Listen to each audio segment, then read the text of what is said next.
Bienvenidos a un nuevo video, en esta oportunidad para hablar con Memo Navarro sobre el Manchester United, periodista mexicano, comentarista de la Premier y la Champions, tanto en TNT Sports como en HBO, aunque yo debo decir, Memo, que yo te conocí, más que todo en Twitter, ¿no? Ya que en Twitter te voy siguiendo, también te vi y te puse cara, ¿no? Para decirlo de alguna manera, y voz en Apuntes de Rabona, donde eres uno de los analistas, un medio que yo siempre menciono, ya por aquí se pasó Oscar, y yo siempre digo que es un medio de fútbol que es muy interesante, que lo sigo todo el tiempo. Más allá de que no vea el fútbol mexicano, siempre los estoy escuchando. A mí me cae en mediodía, a usted le cae de mañana. Así que bienvenido, Memo, muchas gracias por pasarte.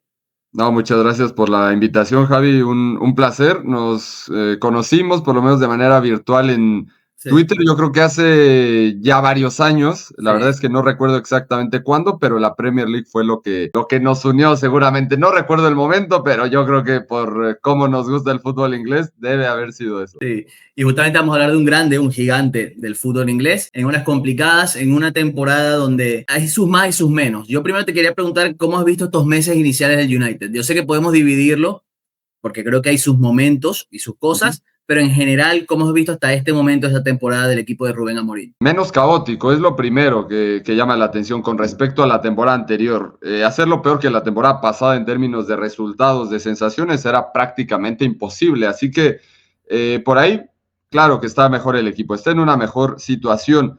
Para mí, la evolución más clara que veo, que he podido apreciar desde la pretemporada, que estuve ahí viendo esos amistosos en los Estados Unidos y tal, es el tema físico. Veo a un equipo mucho mejor preparado físicamente desde hacía unas 2 o 3 temporadas que el equipo, aún jugando solo una vez por semana, era rebasado fácilmente. Ahí creo que está mejor el Manchester United.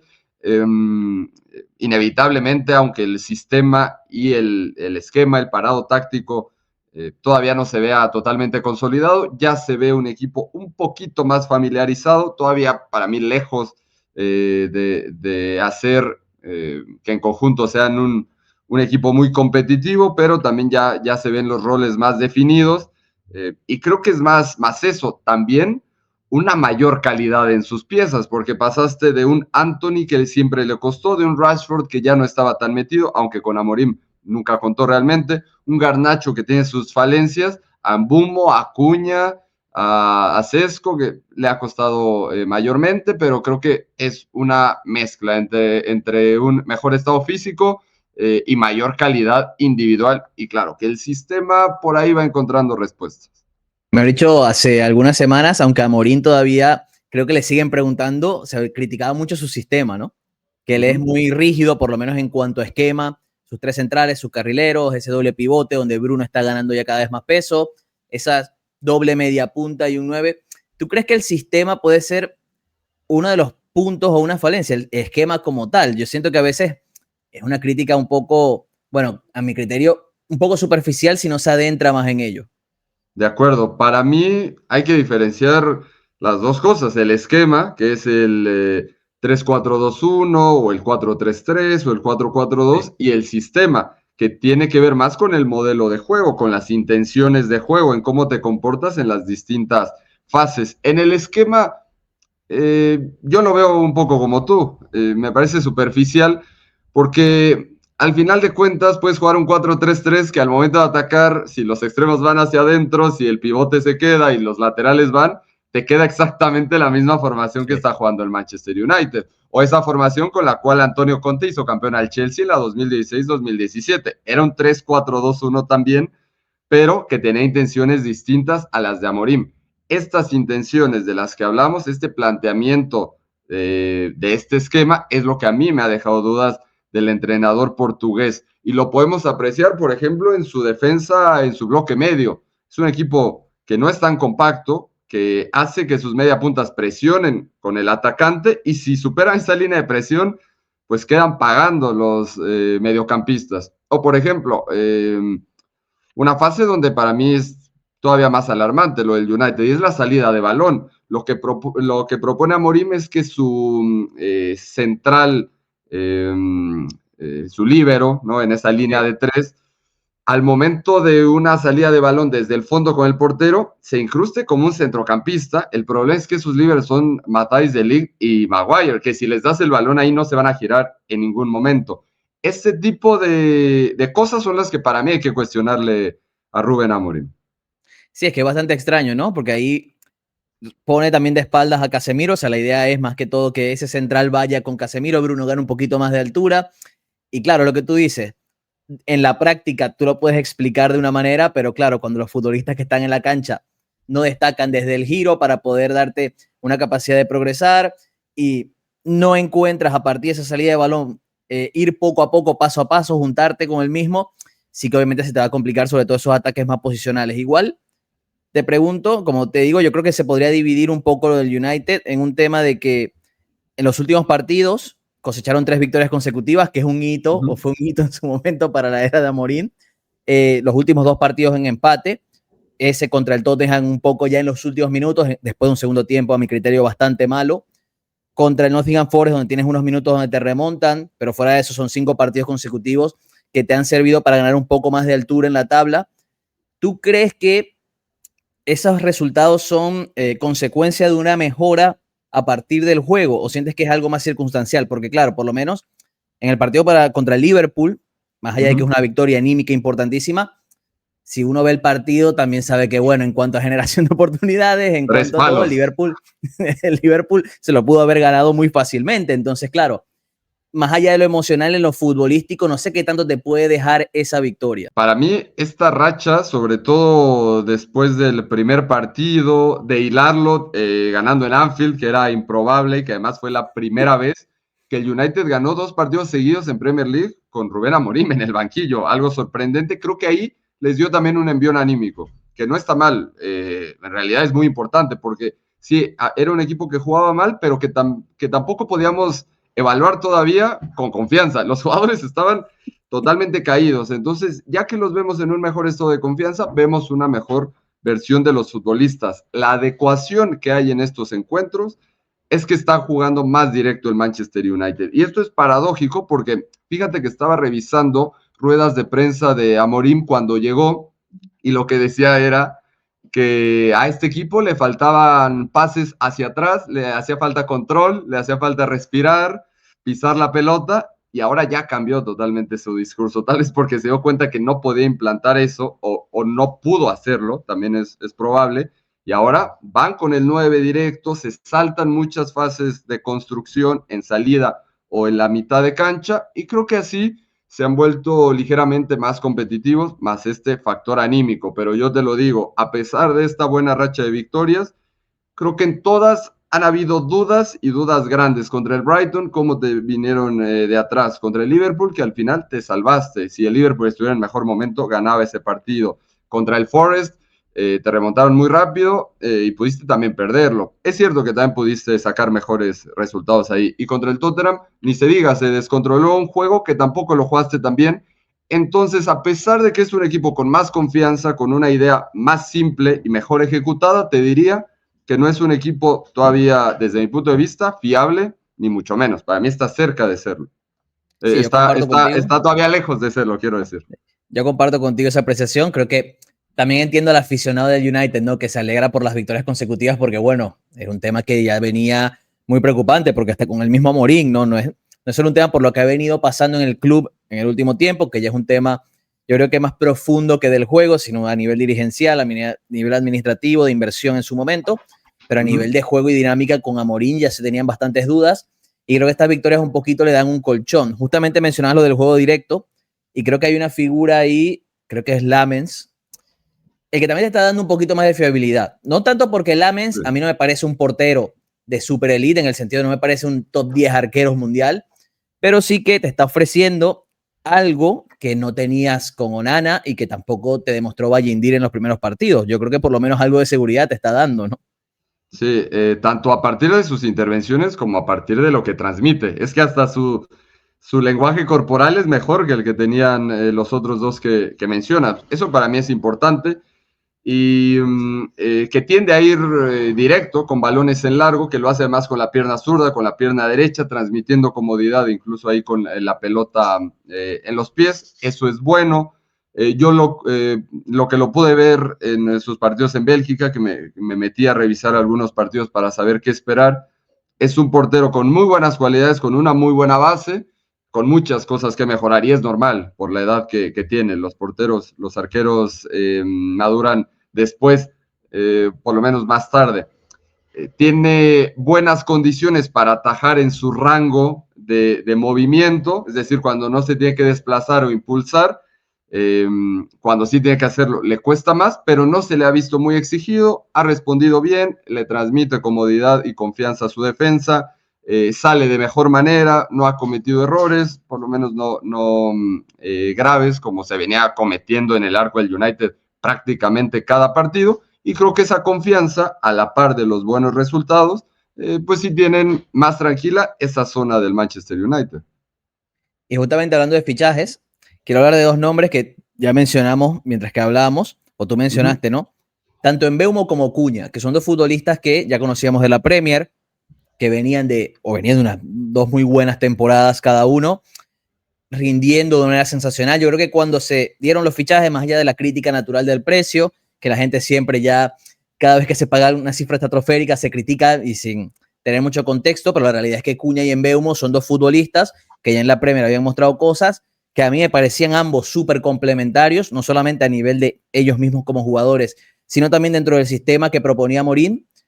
Vamos a comenzar con Mbeumo, porque creo que está siendo bastante importante, sobre todo en los momentos en el que el Manchester United no desarrolla o no es capaz de imponerse en el juego, porque creo que sí que es un futbolista que en esos momentos de duda, a partir de una acción individual, su capacidad de ganar duelos, su velocidad, te lleva un poco a arco rival y te genera peligro. Sí, totalmente. En este momento yo creo que a nivel ofensivo lo más potente, lo más importante que tiene el United es la sociedad que está creando en Mbeumo con Amad en esa banda de la derecha, y varios, me incluyo, teníamos dudas con cómo se podían comportar los dos en ese sector porque les gusta tocar zonas similares. Mbeumo ahora parte desde un poquito más dentro de donde partía con el Brentford, por lo menos en la última temporada. No olvidar que muchas veces fue el delantero, uno de los dos delanteros en un 3-5-2 o en un 5-3-2 de Thomas Frank, entonces tampoco desconoce. Y al igual que Cunha, tiene esa experiencia de que ha sabido jugar en entornos donde tiene que proponer su equipo, es decir, en entornos con espacios más reducidos, pero también donde hay que vivir lejos del arco rival, donde tienes que hacer muestra de esa velocidad, de esa autosuficiencia, y lo tiene en Mbeumo. Para mí ha sido de los más importantes, y además creo que una cualidad de la cual se habla poco es que incluso cuando está estático, cuando está con pocos metros, tiene ese pase de calidad, esa finura, ese tacto para poder centrar, tirar algún servicio.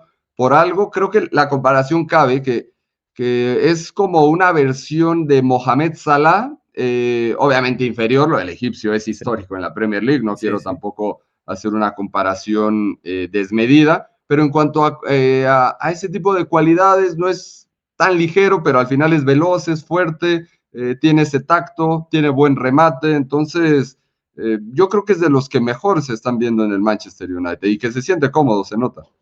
Y a mí me gustó mucho cómo Amorim lo usó contra el Tottenham. En ese primer tiempo lo puso por izquierda para amenazar un poco a Pedro Porro. O sea, creo que es un futbolista que se puede sentir cómodo en los diferentes roles que pueda dar Amorim, entendiendo obviamente que su rol o su mejor posición es más partiendo por derecha, potenciando justamente esa relación con Diallo, que como tú bien dices, creo que también es uno de los argumentos ofensivos que está teniendo el United en este tramo de la temporada, junto a Acuña, que lo hemos visto jugando de 9, jugando como ese media punta por izquierda, entendiendo que Amorim lo va cambiando, sobre todo porque creo que Sesco todavía te ofrece cosas, pero no es algo con tanta continuidad. Igual como estás viendo tú el momento de Cuña, ¿no? ¿Cómo lo ves encajando o lo estás viendo encajar dentro de este equipo? De momento lo veo bien en cuanto a sensaciones, en cuanto a gestos técnicos. Creo que cuando se involucra con el balón está fino. Yo creo que está pasando algo con el brasileño que no le deja explotar al máximo su potencial, o que no le deja sentirse en plenitud en este equipo. Y es que en este sistema, normalmente esos media puntas se esperan entre líneas o abriéndose tantito a la banda, pero normalmente entre líneas. y conectar con Cunha a veces es complicado, por obvias razones, porque te tapan las líneas de pase. Y Cunha es un jugador a veces para bajar y acarrear la pelota. Lo hizo en el Wolverhampton también. Tiene esta facultad que hablábamos de Mbeumo, que se tenía que jugar la vida, acarrear el balón 30 metros, sí. Chocar, pelear, ¿no? Poner a sus compañeros de cara después de que aguanten el balón algunos segundos. Y lo que creo que Cunha poco a poco va recibiendo, y por lo cual lo estamos viendo mejor, es que ya se le da la licencia o él lo está entendiendo porque no sabemos si es indicación del entrenador o no, que puede bajar algunos metros. De hecho, hay momentos en últimos partidos donde el Manchester United ataca en una especie de rombo con Casemiro como único pivote, por delante Bruno Fernández y como especie de interiores Mbeumo por un lado y Cunha por el otro. Entonces hay más líneas de pase, hay un mejor circuito, pueden encontrar a Mbeumo, a Cunha, puede estar más abajo, acarrear el balón, conectar, acompañar, en lugar de que esté solito ahí esperando a que se le abra una ventana, ¿no? A mí eso me parece muy interesante, me gusta charlar contigo sobre esto porque, claro, como digo, siempre hay diferentes opiniones acerca de lo que ocurre. Yo en verdad comparto mucho tu línea en este aspecto, pero me parece interesante, yo siempre se lo pregunto porque he tenido múltiples invitados hablando de equipos de Premier, del Chelsea, del Manchester City, y te pregunto a ti directamente, ¿para qué está este Manchester United? Entendiendo que hay un mercado invernal de por medio, que uno nunca sabe si va a haber algún movimiento o no, que hay jugadores que pueden rendir más o menos dependiendo del contexto, que hasta conociendo al United, no estoy diciendo que vaya a pasar, pero hasta un cambio de entrenador puede haber si la cosa no se encamina, porque sabemos cómo son las cosas también. Pero ¿cómo lo ves tú? Si tendrías que evaluar al United actual pensando en una proyección de cara al cierre de temporada. Por inversión, por exigencia, yo creo que casi todos te van a decir que regresar a Champions, que el top 5, aunque sí, arañes el quinto lugar. Yo por lo que veo en el equipo y porque vienen de estar en la posición 15 o 16 de la tabla, para mí es más importante una evolución en términos de juego que un resultado como tal, que se vea que este sistema de Amorim está floreciendo y que encuentra respuestas, pero si te tuviera que decir un puesto en la tabla, algún objetivo, yo tal vez soy un poco más pesimista, te diría que llegue en Europa, Conference League, Europa League, y es más, si hablamos de un proyecto a largo plazo, como es lo que quiere plantear Ineos, esta nueva dirigencia en la parte deportiva, que buscan trabajar a futuro, pues tal vez ese paso intermedio en una Europa League, regresar ahí. Ganarla. O sea, poder ganarla.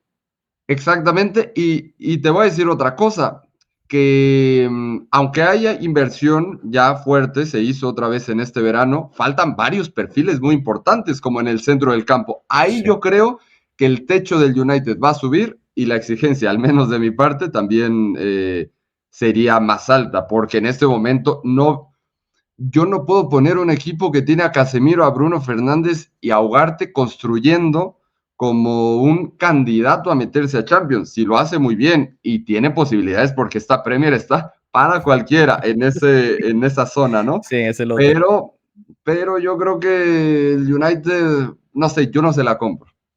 A mí eso, lo que mencionas de Bruno me parece interesante porque yo tampoco lo veo como un organizador. Y al final yo entiendo que para Amorim es, bueno, tengo estos perfiles en Mbeumo, Cunha, tengo a Sesco, tengo que darle continuidad a ese ataque, más allá de que lo haya cambiado. Y obviamente el lugar de Bruno es más retrasado. O sea, si entendemos al United por los fichajes que hizo, el lugar de Bruno dentro del sistema de Amorim es jugar más retrasado. Pero claro, a mí Bruno me parece más un futbolista de jugar entre líneas más cerca del área rival, y si te recibe más atrás es para conectar más en largo como lanzador. Mejor dicho, en ese partido contra el Liverpool destacó fue así, agarrando, lanzando a sus compañeros y conectando, y ahí es que le falta un perfil del United. Y justamente Memo, que vamos a grabar otro video que justamente te mencioné. Sí. Ya que hablamos de falta de un mediocampista, te lo voy a preguntar también en el otro video, pero vale. ¿A cuál ves mejor para este United? ¿A Elliot Anderson o a Wharton? Mira, mi debilidad es Wharton, tengo que ser muy sincero, es de los jugadores que actualmente más disfruto ver en la Premier League, y ahora que estamos de lleno en las transmisiones, mucho más, me encanta cuando me toca el Palace. Y que desde Michael Carrick el United no tiene un centrocampista pasador que medio te marque el ritmo y distribuya la pelota. Ahora bien, para este sistema de Amorim, donde además de pase, que siempre se necesitas, requieres despliegue físico, ganar duelos, abarcar muchos metros en ese centro del campo porque es una ida y vuelta constante, te diría que Elliot Anderson puede ser más útil. De las opciones que suenan, incluso en clave selección inglesa, Elliot Anderson me parece de los perfiles más completos porque tiene una calidad muy decente con el balón, con el pase, pero también tiene un motor incansable, ¿no? Va y choca y va al suelo y gana duelos. Entonces, en ese sentido, te diría Elliot Anderson por esas características, aunque lo de Wharton me seduce mucho más, ¿eh? Cosa seria, Wharton. Bueno, ya en otro video lo hablaremos, que vamos a enfocarnos un poco en la selección inglesa de cara a lo que va a ser el Mundial. Memo, muchas gracias por pasarte. Muchas gracias por pasarte para hablar del United. Ojalá el equipo mejore. Yo siempre digo que a estas instituciones grandes es mejor tenerlas bien. O sea, que compitan por los títulos, que estén en la Champions, compitiendo por la Champions, porque al final le suman mucho a lo que es este tipo de torneos por su historia y por su peso. Totalmente. Y bueno, ya son más de 10 años de ver al United un poco en la lona. Y que haya más disputas siempre viene bien a la competencia, a nosotros en el análisis, a los aficionados. Incluso está este tema de que el United y Liverpool nunca están bien en simultáneo, siempre hay uno que está mal, entonces pues ojalá se recupere el United y pueda competir. Y nada, Javi, muchas gracias por la invitación, es un placer.